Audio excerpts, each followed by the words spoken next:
Genèse chapitre 4, verset 1 au verset 7. La Bible nous dit, Adam connut Ève, sa femme, et elle conçut et enfanta Caïn. Et elle dit, j'ai formé un homme avec l'aide de l'Éternel. Elle enfanta encore son frère Abel. Abel fut berger et Caïn fut laboureur. Au bout de quelque temps, Caïn fit à l'Éternel une offrande des fruits de la terre. Et Abel de son côté en fit une des premiers-nés de son troupeau et de leur graisse. L'Éternel porta un regard favorable sur Abel et sur son offrande, mais il ne porta pas un regard favorable sur Caïn et sur son offrande. Caïn fut très irrité et son visage fut abattu. Et l'Éternel dit à Caïn, pourquoi es-tu irrité? Pourquoi es-tu irrité? Et pourquoi ton visage est-il abattu? Certainement, si tu agis bien, tu relèveras ton visage. Et si tu agis mal, le péché se couche à la porte et ses désirs se portent vers toi. Mais toi, domine sur lui. Amen. Ici, la Bible nous parle du sacrifice de Caïn et Abel. La Bible nous précise que Caïn était laboureur et Abel, il était berger. Et pour le compte de Caïn, étant donné qu'il était laboureur, il offrit à l'Éternel les produits de la terre. Mais on ne nous précise pas, tel qu'on nous donne la précision à propos sur l'offrande de Abel. La Bible nous dit, il en fit une des premiers-nés de son troupeau et de leur graisse. Amen. Et là aussi, le Seigneur nous parle de la qualité de l'offrande. Il ne suffit pas seulement de donner. Caïn avait donné, mais ce que Abel avait donné, c'était la qualité. C'était une offrande de qualité. Et cela a emmené de la jalousie dans le cœur de Caïn. Et il a commencé à manifester de la colère. Étant donné que Dieu est un Dieu qui regarde les cœurs, il sonde le cœur de l'homme. Il a vu, il a regardé dans son cœur, il a constaté la colère. Il était irrité contre son frère. Pourtant, son frère ne l'avait rien fait. Son frère avait offert une offrande à l'Éternel que l'Éternel avait agréée. La Bible nous dit dans Exode chapitre 33, le verset 19, que je fais grâce à qui je veux et miséricorde à qui je veux. Ça, c'est l'Éternel qui parle. Mais cependant, Caïn, il a été irrité contre son frère de ce que Dieu avait agréé l'offrande de son frère. Et ce que j'aime ici, la Bible nous dit, et l'Éternel dit à Caïn, pourquoi es-tu irrité? Et pourquoi ton visage est-il abattu? Certainement, si tu agis bien, tu relèveras ton visage. Et si tu agis mal, le péché se couche à ta porte. Et ses désirs se portent vers toi, mais toi domine sur lui.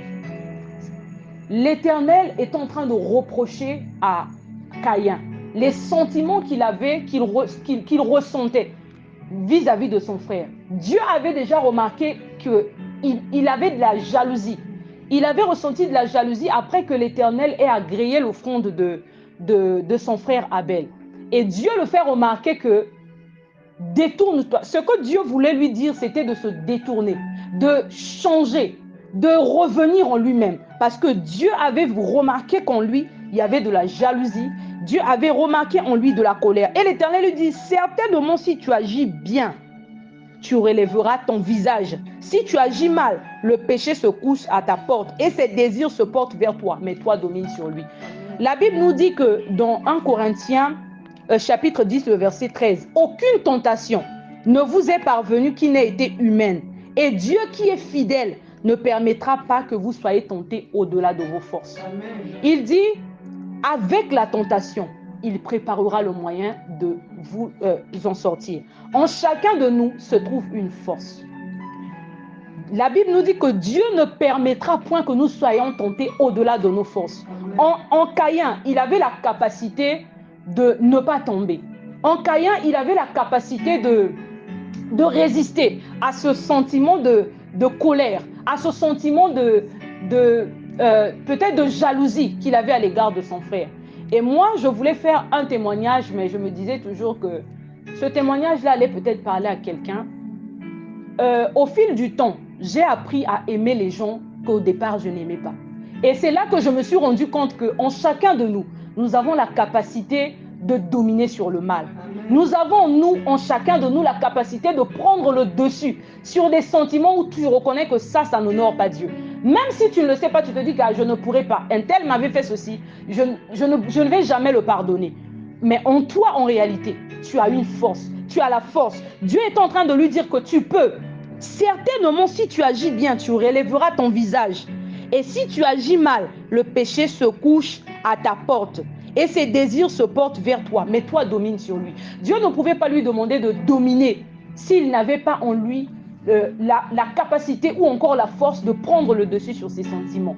Et moi-même, par la grâce de Dieu, j'ai vécu ça. J'ai pris le dessus. Il y avait par exemple des gens, il arrive des fois que quelqu'un qui ne t'a rien fait, ça nous arrive surtout à nous les femmes. Oh, je l'aime pas trop. Mais tu n'aimes pas pourquoi la personne ne t'a rien fait. Oh non, juste comme ça. Moi, j'ai appris à aimer les gens qu'au départ, je ne les supportais pas. Je pouvais juste voir la personne comme ça. Et il y en a aussi qui m'ont blessé, mais après ça, tu sens que la personne est désolée, mais toi, au fond de toi, il y a toujours ce truc où il suffit que cette personne fasse quelque chose. C'est comme une flamme qui s'allume et puis, tu vois, genre un feu de bois qui n'était pas complètement éteint, et puis il suffit juste d'un peu d'huile, et puis il y a la flamme. J'ai appris à surmonter ça. Je me suis dit que moi, je ne suis pas parfaite. Moi, Dieu me supporte avec mes défauts. Dieu me supporte. Pourquoi est-ce que je ne peux pas... Je vous dis la vérité. Je parle, Dieu m'entend parler. J'ai pris le dessus sur ça. J'ai décidé d'aimer ces personnes.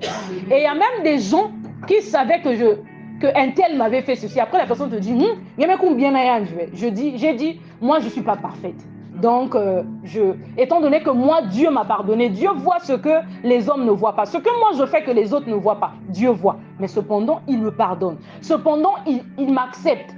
Et je me suis dit, je dois également accepter les autres. Et j'ai appris à faire...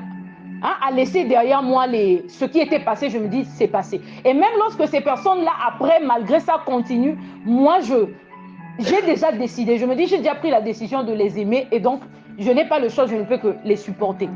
Combien de fois, dans les foyers, nous supportons nos hommes? Combien de fois, dans les foyers, nous supportons nos femmes? Tu vois que c'est parce que tu aimes la personne que tu supportes la personne. Des fois, même les personnes qui sont autour de toi te conseillent, on te dit, est-ce que tu ne peux pas laisser tomber? Mais toi, parce que tu aimes la personne, tu restes attaché à la personne, malgré ses défauts. Des fois, la personne te frappe. Mais toi, malgré tout, tu ne quittes pas ton foyer. Tu continues d'aimer la personne. Mais pourquoi est-ce qu'avec les autres, avec deux fois, je ne sais pas, on aime être un peu, tu vois, tu ne veux pas pardonner, tu ne veux pas. Dieu nous appelle à être comme lui.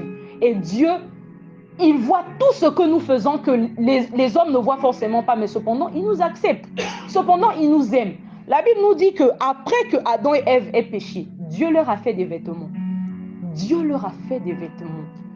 Dieu est un Dieu compatissant. La Bible dit qu'il est compatissant, lent à la colère, riche en bonté, en fidélité. Ce que je voulais annoncer à quelqu'un, c'est que en toi, tu as la force de dominer sur le mal. En toi se cache une force. Tu ne te rends pas peut-être compte, tu te dis que je ne vais jamais lui pardonner. C'est faux. Tu as en toi, c'est toi, à toi de décider. C'est à toi de décider. Le péché se couche à ta porte. C'est à toi de prendre le dessus. C'est à toi de dominer, d'étouffer quelque chose où toi-même tu sais que ça, c'est pas normal. Tu prends le dessus, tu blâmes, tu déclares, tu dis que non, ça, c'est pas normal. Moi, je l'ai fait. Moi, je voulais témoigner. J'ai toujours cherché l'occasion de témoigner. Je voulais vraiment témoigner. Dieu est témoin. Que j'ai décidé d'aimer les gens qui m'ont fait du mal. J'ai pris la décision, j'ai dit, je vais les aimer. Et j'ai aimé ces personnes. Amen. Je ne suis pas hypocrite au fait. Et après, je découvrais que c'était des gens qui n'étaient pas vrais. Et moi,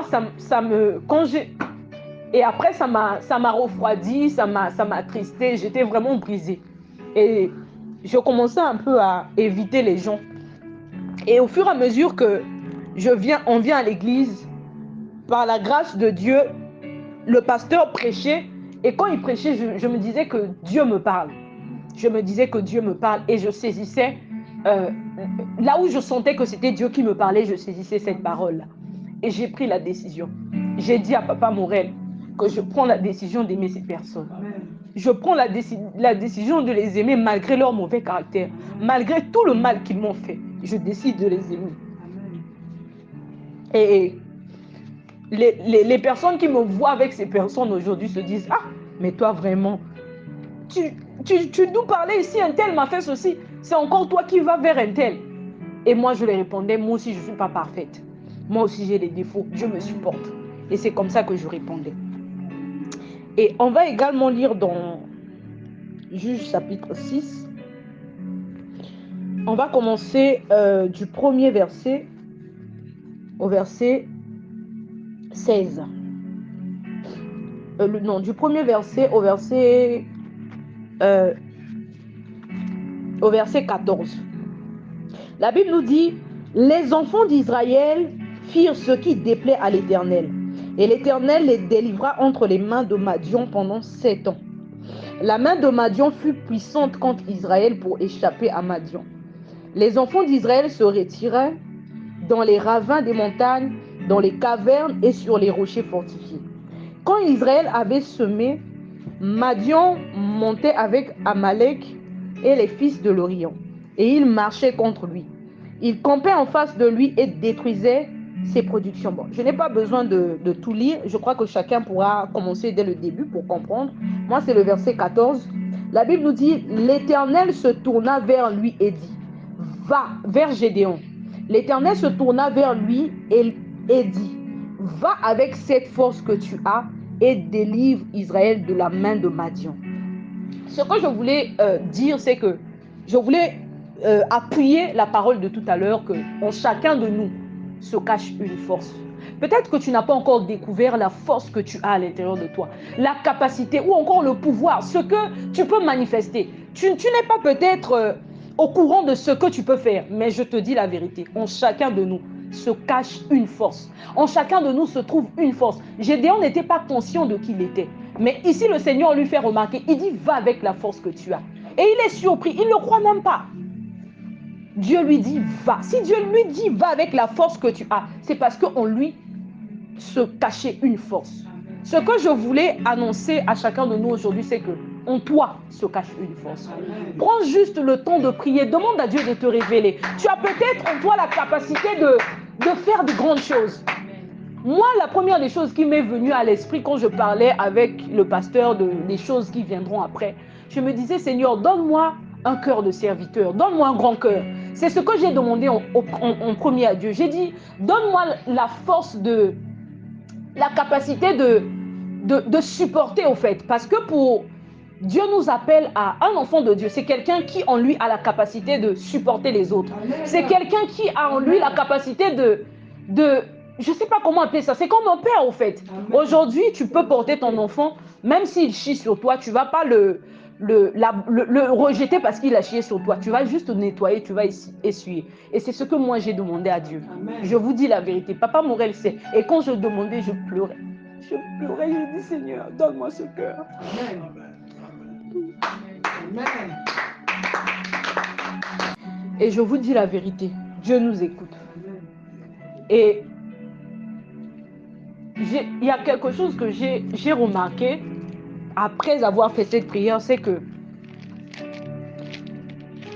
je m'énerve plus facilement en fait. Alléluia. C'est comme... Je trouve ça bizarre et je peux vous dire que depuis que j'ai fait cette prière, vous pouvez demander à Papa Morel. On ne se dispute plus. Amen. Quand je dis qu'on ne se dispute plus, ça ne veut pas dire que l'autre ne fait pas ce que l'autre n'apprécie pas, non. On ne se dispute plus. Ça veut dire que même si il venait à faire quelque chose que je n'aime pas, je vais lui parler calmement. Amen. Je vais lui parler calmement. Amen. Et ce que je dis, je suis à l'église. Amen. Je vais lui parler calmement. Et c'est comme si j'ai découvert qu'en moi, je me suis dit, mais donc finalement, je pouvais... Là où on se disputait, finalement, on pouvait juste éviter ça. Amen. On pouvait juste... je me suis rendu compte qu'on se disputait pour rien. Et quand il s'énerve, si je sens vraiment qu'il est énervé, j'arrête. J'arrête et je sens que quand il revient en lui, je commence à lui faire les blagues. C'est comme si c'est devenu beaucoup plus facile. Et moi, je voulais témoigner, mais je me disais, est-ce que je vais témoigner un mardi? Est-ce que je vais témoigner un samedi? Et pendant que j'étais en train de préparer la parole, je me disais, Seigneur, révèle-moi, je vais parler sur quoi? En tout cas, jusqu'à 11h.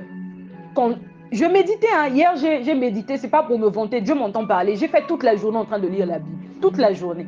Mais je me disais que je sentais pas vraiment qu'est-ce que je vais parler de quoi exactement le mardi. Et c'est à 11h, quand j'ouvre la Bible, je tombe sur Genèse chapitre 4. Dès que j'ouvre Genèse chapitre 4, j'entends dans mon esprit Juge chapitre 6, je commençais à prendre des notes. Et ça coulait en moi. Je vous dis la vérité, je voulais vraiment témoigner et Dieu m'a donné l'opportunité de témoigner. En chacun de nous, même si tu crois que les gens qui t'ont fait les pires choses que de fois toi-même tu te dis, je te dis la vérité, non seulement tu peux les pardonner, tu peux également les aimer. Amen. Tu peux non seulement les pardonner, tu peux également les aimer. Tu dois juste accepter, dire que ce qui est passé, c'est passé. Je décide, je te dis la vérité. Moi, c'est ce que je vis. Non seulement je les ai pardonnés, c'est pas semblant, hein, parce que pardonner, quand tu fais semblant, même si on vous met ensemble, on dit demander pardon, tu vas demander, on fait la paix, mais à l'intérieur de toi, tu vas toujours te rappeler de ce que la personne t'a fait. Mais moi, c'est pas ça au fait. C'est que dans mon cœur, il n'y a plus rien. Et non seulement je les ai pardonnés, je me suis rendu compte que ce sont des gens que j'aime maintenant. Alléluia. Dieu a fait en sorte que je puisse aimer ces personnes. Naturellement, je n'ai pas forcé. Et je témoignais, je parlais à Papa Morel. Ah, mais finalement, avec un tel, je sens, c'est comme si. Les gens que, vous savez, quand Dieu te révèle les choses, si tu n'as pas la maîtrise. Moi, il y a eu des gens que le Seigneur m'a révélé. Je faisais des rêves. Je parle, je suis à l'église, Dieu m'entend parler. Je voyais des gens parler de moi. Les jours, je disais pas Morel, mais pourquoi est-ce que Dieu va me révéler les gens qui parlent de moi? Et un jour, le pasteur prêche, il dit, si tu n'as pas la maturité, Dieu a besoin des chrétiens matures. Si tu n'as pas la maturité, il y a un degré des choses que Dieu ne va pas te confier parce que tu manques de maturité. Et je me suis rendu compte que je pouvais... je me suis dit que si Dieu m'a révélé ces choses, c'est pas pour haïr ces personnes. C'est pour en fait démontrer de la maturité. Au départ, quand j'avais vu ces personnes, et depuis un moment, depuis que je suis ici, je vous dis la vérité, Dieu me révèle les choses, c'est tellement clair. J'ai vu des gens assis, parler, et j'entendais ce qu'ils disaient. Je me suis dit, au départ, j'étais en colère. J'ai dit, ah bon, donc, un tel et un tel, j'ai dit à Papa Morel, ah bon, j'ai pris des décisions et j'étais devenue froide et je manifestais cela. Et je vous dis la vérité, quand j'ai fait cette prière, avec la parole que j'ai écoutée, j'ai décidé d'aimer ces personnes. Amen. Je ne sais pas comment expliquer. C'est comme si ce qui s'était passé, c'est juste un souvenir qu'il y avait eu ça. Mais il n'y a pas de colère. Il n'y a rien du tout. C'est comme si il y a un vide au fait. Il y a comme un vide. Et même les personnes que Dieu m'avait révélées dans ma famille, qu'un tel est comme ça, un tel, même ces personnes-là. Dieu a pris le soin de me révéler des gens qui ont fait des choses bizarres, graves dans ma famille. Dieu m'a révélé ça. Mais pourquoi est-ce que Dieu va me révéler ça? Dieu me révèle ça pour prier pour eux. Ce n'était pas pour les détester. Et moi, ne sachant pas cela, j'avais commencé à les haïr. Mais au fur et à mesure, avec la parole qu'on écoute, le Seigneur a fait un grand travail. Et c'est maintenant que je me suis rendu compte, j'ai dit, mais finalement, je n'en veux plus un tel, je n'en veux plus. C'est sans faire exprès. Je précise, c'est sans faire exprès. Parce que quand tu fais exprès d'aimer ça, c'est comme un fardeau. Tu essaies de faire quelque chose, tu ne vas pas arriver. Mais quand c'est vraiment avec l'aide de l'Esprit de Dieu, je te dis la vérité.